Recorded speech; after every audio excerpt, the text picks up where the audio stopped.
All right, penultimate preview. Here we go again. It's Dallas and Vegas this time around.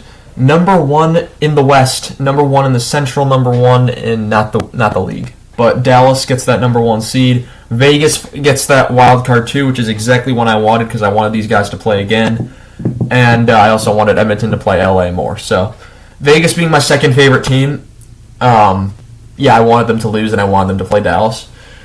52, 21, and 9, 113 points for the Dallas Stars. For Vegas, they were 45, 29, and 8 with 98 points. We're debatably almost out of the playoffs there. It was pretty close between them and St. Louis.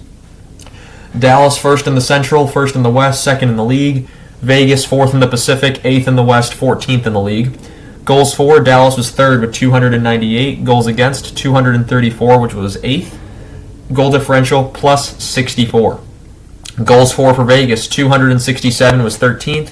Goals against, 245, which was 12th, so slightly above average. Goal difference was plus 22. These teams met 3 times during the season, and just like previous times, you either split the series or you just sweep it. Vegas on October 17th, Vegas wins 3-2 in a shootout. On November 22nd, in Dallas, Vegas wins 2-1 in overtime. And then in Dallas on December 9th, 2023, 6-1 victory for Vegas. So these teams haven't seen each other since December, but they are very familiar with each other as they have played each other in the playoffs before, twice.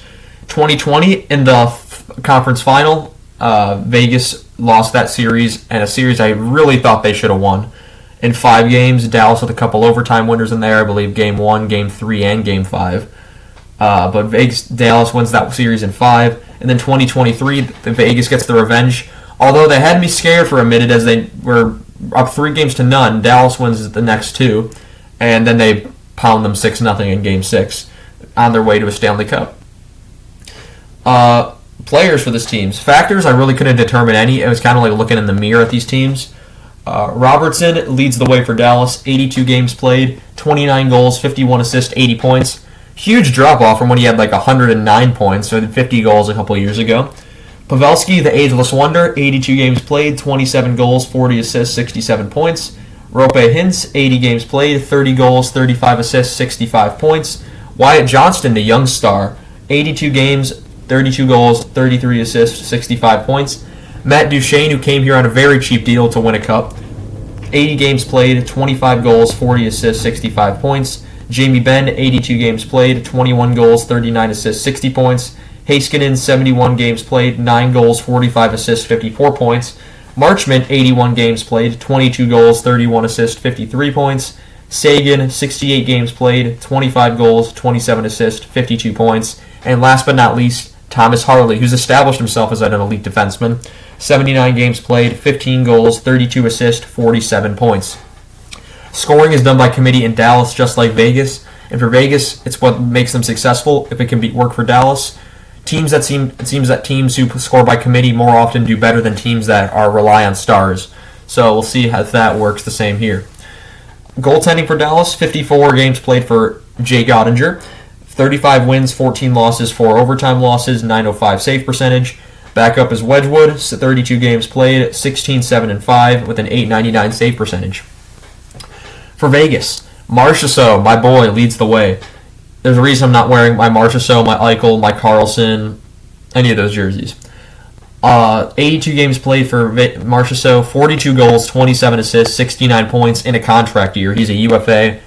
If Vegas decides to bring Marchessault or Stevenson back, which we'll get to, I think it's going to be Marchessault. Eichel, 63 games played, 31 goals, 37 assists, 68 points. Over a point per game. If he was healthy the full season, he'd probably be close to 90 points. Carlson, 70 games played, 30 goals, 30 assists, 60 points. Carlson was, of course, in the first year in Golden Knights history, he had 43 goals. Marchessault gets the second highest with 42 there. Stone, when he's healthy, is good. 56 games, 16 goals, 37 assists, 53 points. People are going to comment on Stone. And to that, I can say, kiss my rear. Stevenson, 75 games played, 16 goals, 35 assists, 51 points. Goaltending, Thompson, 46 games played, 25 wins, 14 losses, 5 overtime losses with a 908 save percentage. Of course, Adin Hill was the hero of the 2023 Stanley Cup run. 35 games played, 19 wins, 12 losses, 2 OT losses, 909 save percentage for Hill. Vegas definitely has the ability to go back and forth with their tandem if they want to go Thompson-Hill, kind of like Boston can with Swayman and Ullmark. I think Ottinger is going to be the mainstay for Dallas 100%.